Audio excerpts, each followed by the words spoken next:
Hello there. Welcome to the Kirk Minahan wrap-up show for April 16th, 2021. We are doing this a day late. Had something come up yesterday, and Kirk and Steve were doing the wrap-up for the Case episode 2. So if you haven't checked that out, go check that out on the Case podcast on YouTube. They answered some questions. They gave a detail. They actually gave out the name of the episode of season 3 of the Case. So breaking. Go check that out. But yesterday's Kirk Minahan episode was called "Jared Kisses the Ring." Jared comes back into the studio after he made an appearance on Token CEO and the Dave Portnoy show where he bent the knee. He said, "Hey," I don't know. Did you listen to Token CEO? I did. I had listened to it earlier, but I refreshed my memory yesterday. It was very.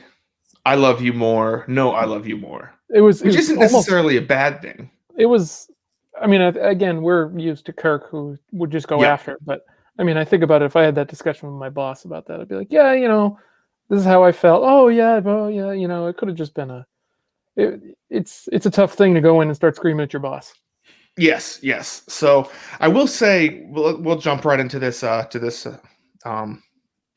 topic first, is that Jared said he thought she kind of apologized for him saying like they settled that he doesn't need to go to New York anymore. But if you listen to the podcast, she's actually saying you should come to New York, spontaneously. Just like, it's Jared Day. No one knew he was coming. Oh, now we got to do all these fun things. Yeah. I understand. He kind of, like Kirk said, he kind of got played like a fiddle. They whined about him not coming to New York, and what did he do? He went to New York. He came to New York for perhaps, from the sounds of it, which was disappointing to me. This disappointing. I was in studio for the first time on Friday. I was very nervous. I fucked up the computer sound, and I need to learn how to stop talking to the mic better. But other than that, I think things went pretty smoothly. But I was legitimately shocked when he said he's not going to be able to make it to New York for the dozen trivia. That was shocking. It kind of broke my heart. It's win as a team, lose as a team, and I understand that Jared's not skipping this to go talk to Rafael Devers about his home run he hit last year or something like that. And it sounds like he's working on some sort of secret project. Yes, the secret project. But it hurts to know that, a core part of the Kirk Minahan show trivia team will not make it. Now it's up in the air whether or not Team KMS even goes at all, which once again breaks my heart because trivia is such a critical part of the Kirk Minahan show in 2021, and this tournament. Before they even started, they've been talking about this tournament, and if they're not able to make it, it truly just hurts. If they don't make it, let's just say they don't. They've got the card of, oh well, you never beat us, so you're not. Yeah, but Kirk wouldn't play that. Kirk wouldn't play that. You don't think so? He wouldn't. No, I don't think. I think if Kirk chooses not to go because Jared can't go, he would not play the card of, but you never beat us. It's like, well, you didn't play in the tournament because you weren't at full strength. Yeah, but then you've got the, oh, we'll make it next time and we'll see who wins. It turns into this whole thing, and then there's definitely an aspect of, they've got the Case, he's got his secret project. It's a lot going on and makes a lot of money, and are they gonna sacrifice that to go to playing some? Yes, I think they might. They might, if they end up not going to New York. There's no world in which I could say Kirk say, the champions, Big Cat won, but he never had to face us. I think it would be Kirk would say, hey, listen, we'll try to get him next time. We were too busy. There's also that. But then when someone says, oh, we won the tree, he's like, well, we weren't even there. So, but but they really won. I don't think Kirk would ever say that. I think that would be a bad look for Team KMS. Yeah, you see, agree to disagree there, but it's you got to beat. You can only beat who's presented in front of you. I'm with that. But if one major team, the second best team in the whole tournament, doesn't show up, that's a It kind of devalues the win, in my opinion. But it would be on Team KMS for not showing up. It's not like they were kicked out or banned for some reason. True. It's a little different, but I mean, and also the whole thing has been based on doing it remotely, so I don't see why they couldn't just do it remotely. I agree with that completely, but sounds like Jeff is having everyone in studio for it, so I don't know. We'll see. I believe the final rankings come out pretty soon. Hopefully they bumped up to number 2. I know Kirk said there's really not that much of a difference, but I don't know. I'd like to see them, take on one of the play-in teams instead of Team Nightmare is actually one of the teams that they could be playing. Wow. So we'll see. We'll see how everything squares up in the trivia world. Some other big news from the show today is Kirk says Madawaska is on. This is exciting news. He said after the Wednesday show where they, kind of talked about, is Madawaska dead? The whole capacity thing. Steve said he would prefer not to go to Madawaska as before the coronavirus whole thing ends.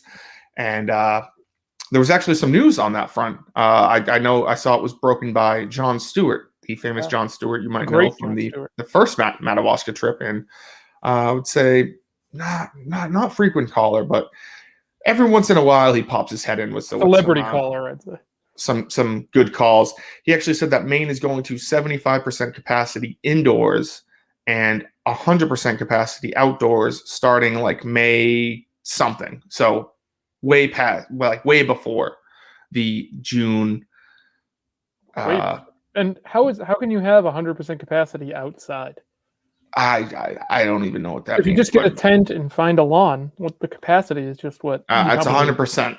That's how many people you could fit, right? Yep, it's 100%. Yep. How many people can you fit? 100% of the people. Exactly. So, all of them. All 7 billion in the world. They're coming. That's right. I'm looking forward to that. That was some great news. I also heard from my buddy up in Madawaska, Travis, that Lakeview Restaurant is still, in fact, called Lakeview. He said that the Motor Lodge Inn is a restaurant/inn owned by his plumber, and he's not entirely sure if Lakeview bought them, but Lakeview is still very much called Lakeview. So perhaps it was just a purchase, and then they, kept the name to, just to keep the regulars or whatever. Yeah. So that's some very exciting news. I love Madawaska. I can't wait. I hope I can make it. That's a week after I get married, so close. Fuck it. Yeah. I mean, you're gonna spend the rest of your. Hopefully. Statistically, you're probably going to get divorced, but I mean, you're going to spend the rest of your life with her. So, you can't take a weekend off. Bring her up to Madawaska. I'm sure she'll love it. That was the plan, but we'll see where the world takes us. Well, yeah, we'll see. So, so with Madawaska being, that's going to be a big KMS event. Oh, yeah. I'm not entirely sure how many tickets will be available, how they're going to be sold, or anything like that. But I'm just glad to know that Kirk said Madawaska will in fact happen. It's exciting news. Very exciting. So yeah. So let's get back to Jared a little bit. So like I said, the title of the show was Jared Kisses the Ring. Jared talked a lot about his mental health and some struggles he had during his time in New York City. One of the times being in 2019. I don't know if you remember this. I remember this. It was Black Friday, and they had like a pitching cage set up to see how fast you could throw. And White Sox Dave was able to throw like 80, I think like 80 or something. And Jared was hovering around like 70, 71. Sure. And apparently that was a tough day for him. And Kirk kind of pokes fun at him throughout the episode, saying like, "Oh, sorry, Jared got sad because he couldn't throw a fastball." And I understand where Kirk's coming from. I also understand where Jared's like, "That's not what happened," but at the same time, it's like, Jared, you got to know what show you're on. It's like, yeah, you got to know your audience there. I mean, I'm with Jared. Sometimes when you're feeling that way, it's just the one thing that I used to be able to do this really well. I can still probably do this really well. Just get through it, and then you just can't anymore. And it's like, oh, geez, and then just the icing on the cake, essentially. Yeah, I mean, it did get pretty deep in Token CEO. He was talking about how, like, in Atlanta, he had, what the fuck's his name? Spider change his flight back from the Super Bowl in Atlanta to New York City to Boston because he was saying like, I don't want to die in New Yeah, York City. We're just that's like, a dark place where Jesus. And it's like, trust me, I've been there before, and it's tough. But I think it was really awesome of Jared to talk about that on the podcast. I normally doesn't talk about mental health, but it was strange to kind of see the reluctance to talk about it on the Kirk Minahan show, especially due to I wouldn't say he was reluctant to, but he was just like, Kirk was just, kind of poking fun at him. And he seemed like he was just not able to joke about that. But I mean, if you look at Kirk's history, I mean, like Kirk said, there's a parody account called Kirk Splat out there about, I don't follow that one. I looked that one up. Apparently I don't. Him getting hit by a train. So I mean, Kirk's always been one to take the approach of joking about mental health. And he told me to kill myself a couple weeks ago. And I mean, sadly, and you're still here. Sadly, here I am. He thought you called into the show as well. He did. Can you confirm or deny, or was that you? That was not me. Yeah, I thought it wasn't you. No, yeah. Thank you for backing me up there. You're like, no, that was not it. Somebody sounded eerily like me though. I listened. I'm like, that sounded like me. Yes. So I don't think Kirk went too hard. I think it was just kind of he's going on the Kirk Minahan show. Jared kind of knew what he was stepping into. If he I'm sure he listened to Wednesday's show and Monday's show where he was just like, oh, Jared is in for a reckoning on Friday, where this whole Ryan Whitney incident, which they kind of glossed over very quickly. Yeah, it seemed like it was going to be. I wanted to get more into that. That was a little odd. You can't make fun of me because you make more money than me. It's like, what? Apparently that's not what it was about, according to Jared. He said he just called him up and was like, hey, we're cool, right? But like Whitney was like, what the fuck is going on, bro? Yeah, what the hell? And it's like, I mean, that's just Whitney's personality. He's always he's just like, whatever. I don't know what's going on. I think I think Whitney's in a constant state of busting balls. Like very rarely would I ever like see something he said and be like, oh, he's taking an actual shot at this person.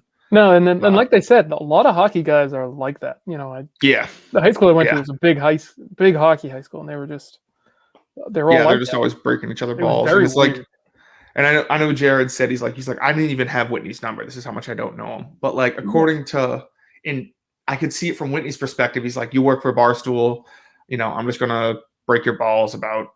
Sure. I feel like he'd break Blind Mike's balls. He'd break Steve's balls. He's just breaking balls out there.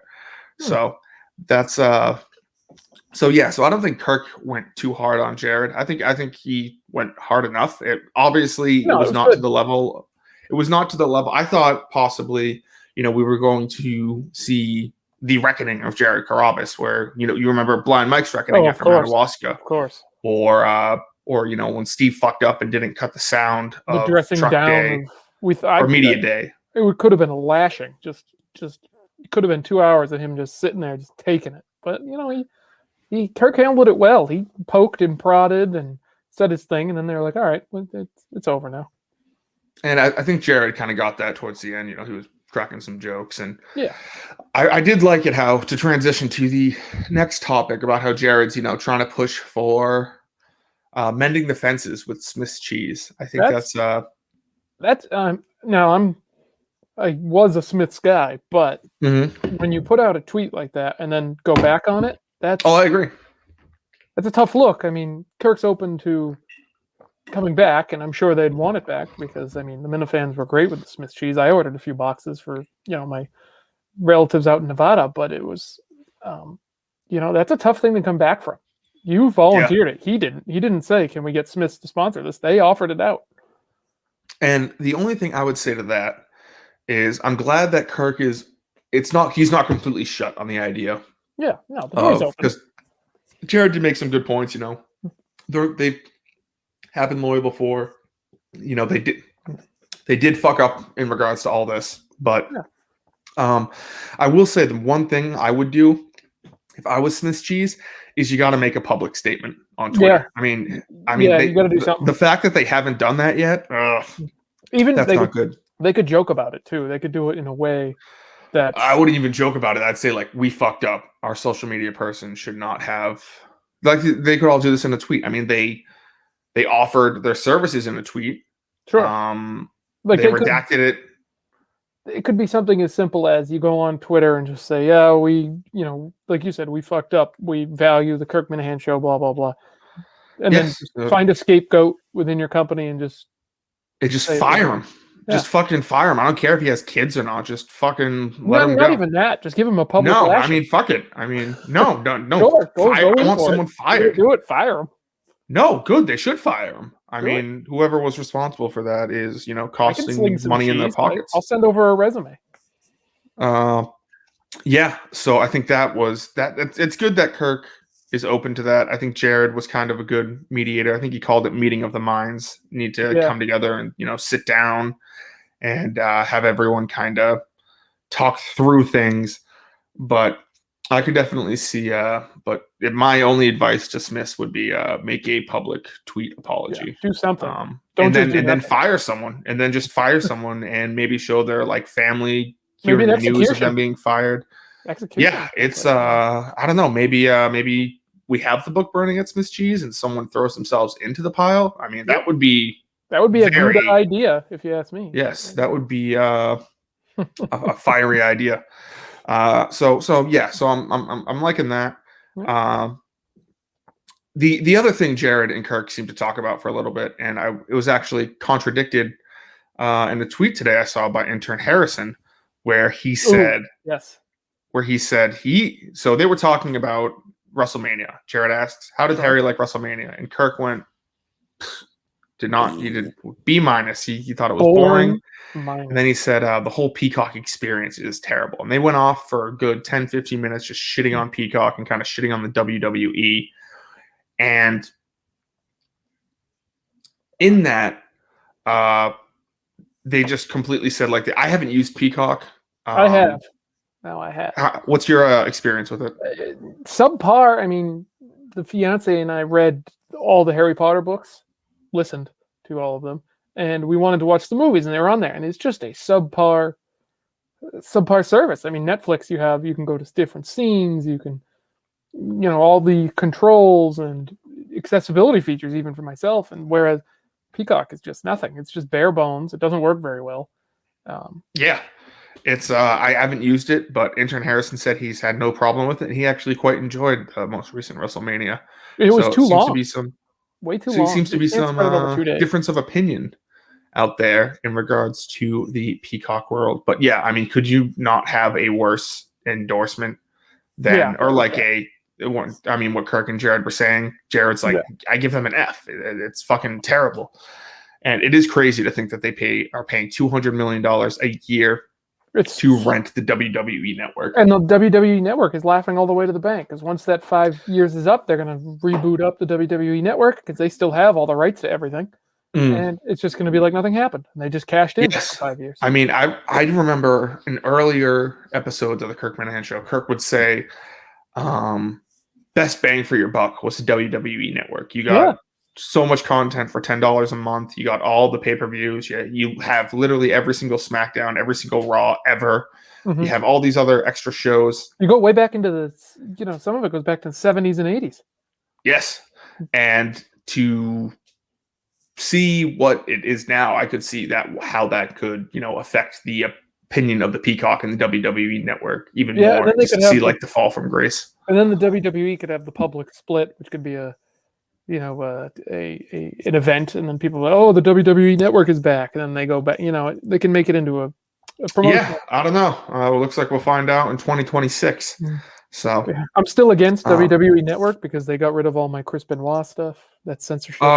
He was my guy. I know they got rid of. They've gotten rid of some controversial things. Hulk Hogan a couple times. Hulk Hogan a couple times. I know they got rid of McMahon saying the N-word. Ooh, that was tough. I watched that live, and I remember being like, "Ooh, that was tough." I did not watch that live, but I just remember someone sending me it, and it was like Vince McMahon says the N-word on national TV, and I was like, "No, he did." I'm like, it was blatant. My thoughts were either I was like, "Oh, he had someone set up a secret thing, and he said it," or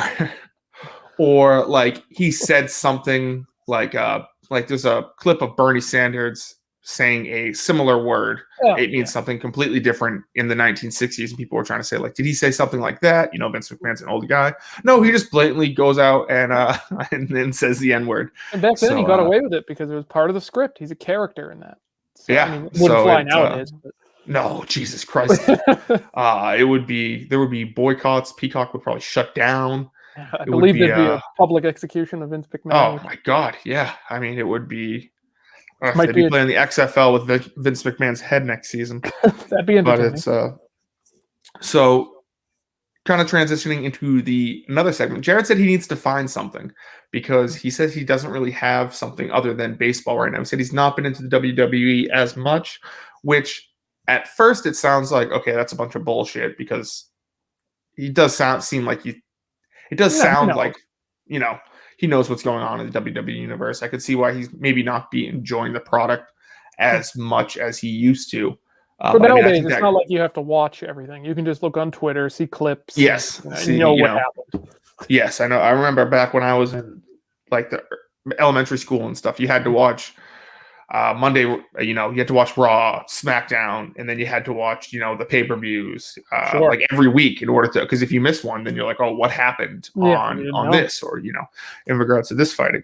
So Jared's looking for some suggestions. I threw out a couple. I threw out BoJack Horseman. I'm a big BoJack Horseman guy. I don't know if you've ever seen the TV show. That's a good program. I'm a cartoon guy. I love that. It's a good program. I wish you would give it a shot.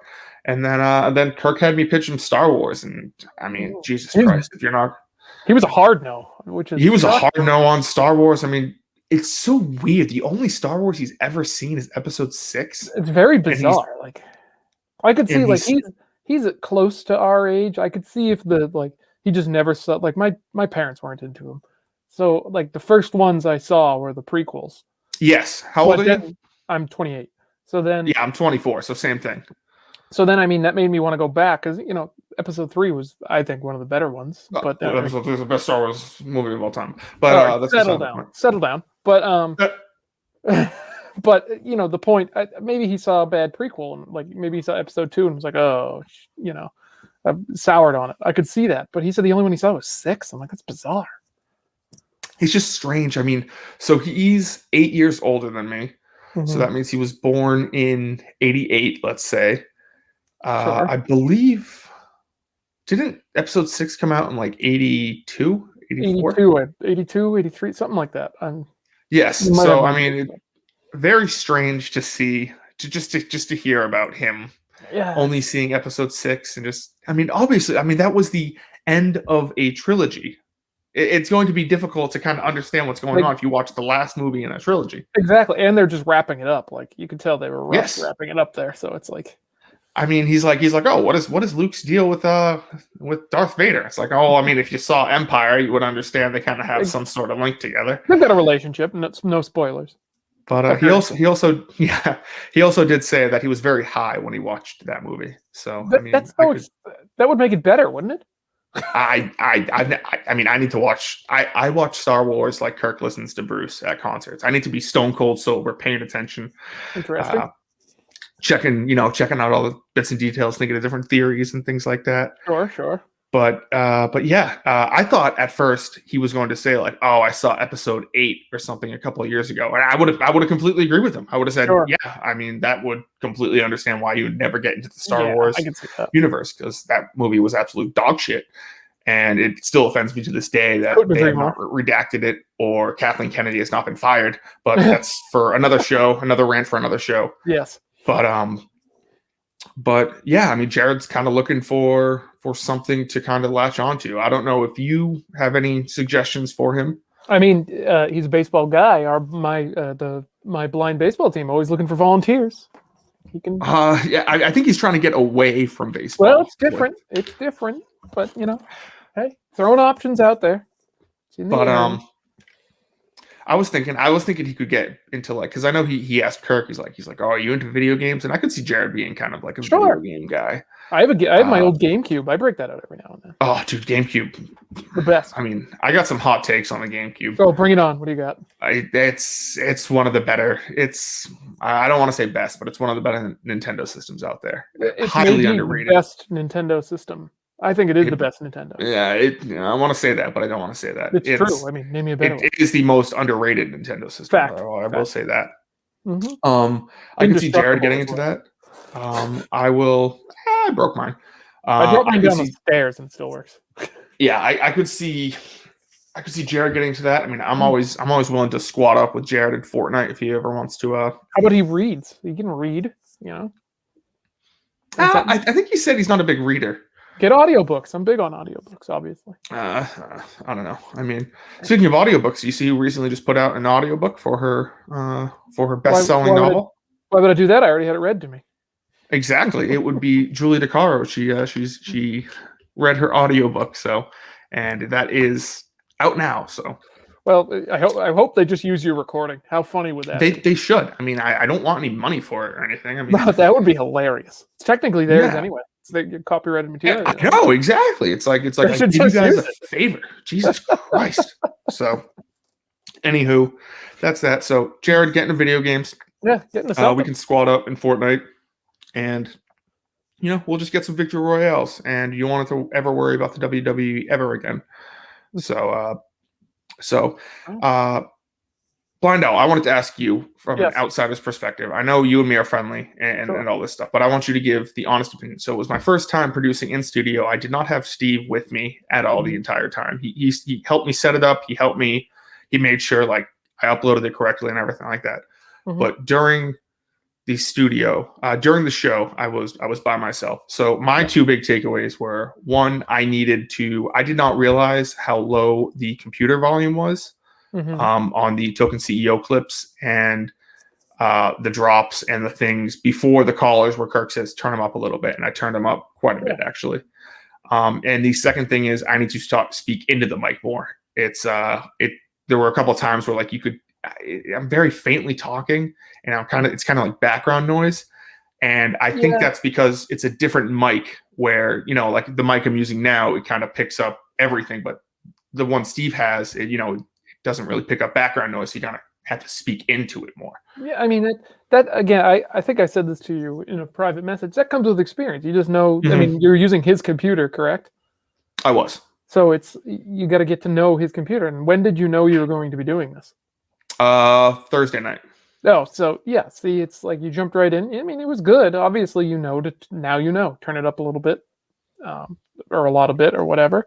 Speak into the mic, have a little more emotion. I get you were nervous and worried about the I was very nervous. Yeah, worried about if it was even recording. I was thinking about that when it took a little while to drop. I was like, did he forget to record? Because I could have been trapped. Yeah, you would have been dead. Oh, that would have been fun. Yeah, I just upload a thing of me going, so we recorded the show today. Kirk has left, and I didn't record it. So yeah, I mean, you're worried about so many different things. But now you have it under your belt. The intricacies. To turn it up. Everything that's going on now. And the calls were flawless. Well, they were terrible, but they were flawless. There were a couple good ones. Oh, yeah. Speaking of redemption, we weren't speaking of redemption, but Blind Mike's daddy with a great call. Great. It was the end of an era. It was sad. I almost cried. I teared up. No, his call on Friday, his call yesterday. I believe he was the it's Thanksgiving, Jared. Yes, that was good. That was good. That was very funny. I thought that was Tim at first when I first heard it. I'm like, well, no, that I can confirm that was not Tim. I believe that was Blind Mike's daddy. Shout out to Blind Mike's daddy. Wow, if that was him, impressive. Way to the quick turnaround to be like, he has such a shit call on Wednesday. Quick turnaround. There were a couple calls that were just strange. I mean, they were odd. Very odd. Some I just don't get. Some were just like the first call. It's like, oh, you have a larger than life personality. It's like, I get it. Like, I'm fat. Like that's funny. Yeah, like, okay. Yes, it's like I don't hide the facts. Or play the hits. Yep. All right. It's just like sure, like we'll go with that. I mean, if it would be funny if he had a second layer to it. Mm, But the one where he was like, "Do you allow petty shout outs?" So I thought he was going to shout out like something funny. someone on Barstool or call out someone on Barstool, not just be like, "Hey Emily, I'm on the Kirk Minahan show, and you're Who's not." Emily? That's what I want. But fuck me if I know. It's Justin, let's do an investigative report. You and I. Secret project. Yeah, secret The project. case. We're gonna find out. The case spinoff. It can be We're gonna called find out who Emily the is. folder. The folder. Who is Emily? Who is Emily? There was a couple other calls. There was one call where they were talking about the godchildren call, and there was something that came in. It was very under the radar. I don't think many people picked it up, but he said he's like, okay, so I want Jared to be the father of one of my godchildren, Kirk to be the father of my other godchildren, and Steve's not there right now, but I know Steve's good with a knife, so I would have him handle the circumcision. And Jared right afterwards says, I would never kill myself with a knife. And it's like, nobody brought that up, but yeah, okay. it was like, I don't know if maybe he misheard. I mean, he might have misheard, but it was just like, I just remember, like, I didn't realize he said that until I listened back, and I was like, oh Jesus. So I mean, I really hope Jared just, I know he's dealt with like mental health. Sure, especially not considering. Reach out for help if he needs it. I suggest that. He's an awesome guy, and I know the Minifans. He's a good guy. Back, Jared. But that was like Jesus Christ! It was just a very real statement. Where if you listen to it, he just kind of says it like under his breath. He's like, "Oh, I'd never kill myself with a knife." Maybe he was just expecting a call for someone to say that. Like I think he was. I guess, that. But it's but hopefully the Rockets, the Rocket will be back and upright and doing everything back in 2 weeks. Which is another thing too, is that Kirk Minahan show is taking next week off, which I understand why they're doing that. I mean, they're putting in a shit ton of work on the case and all that, but it's it's just sad. So. Hopefully, putting in work on my vacation week, of course, the week I have perfect time to have. You can always re-listen to old episodes. There's always a bunch of and plenty of Blind Owl blogs to fill your time, folks. Blind Owl blogs. So, anything else you want to bring up from today's show? Anything you think I missed? Or no, I mean, other than the few good calls, there were some bad ones. And then, yeah, I mean, calls are always iffy. Yeah. Jared loves them. Jared, you can tell Jared likes the calls because he perked up towards them. So, I guess Kirk. I think Kirk will still hit the post. I mean, I think that's it needs to happen. That's one of my. It's still going to happen. I don't. Kirk Minahan don't listen to nobody but himself. So we'll see. We'll see how that goes. But anyway, check out Blind Owl blogs. Double shot Saturday. Another one wrote one this morning. Another one coming at 5 p.m. Written by Tony Cass of all people. Awesome. What are they? First one's about Governor Sununu dropping the mask mandate. And the other one is a response to my voter ID. People out there can tell you where Tony falls on that spectrum. Okie dokie. Well, awesome. So go make sure to check them out. Thank you, everyone, for watching, for listening. And I will talk to you guys on, I don't know, hopefully sooner than next, a week from Monday. Well, let's hope it's before then. Thank you.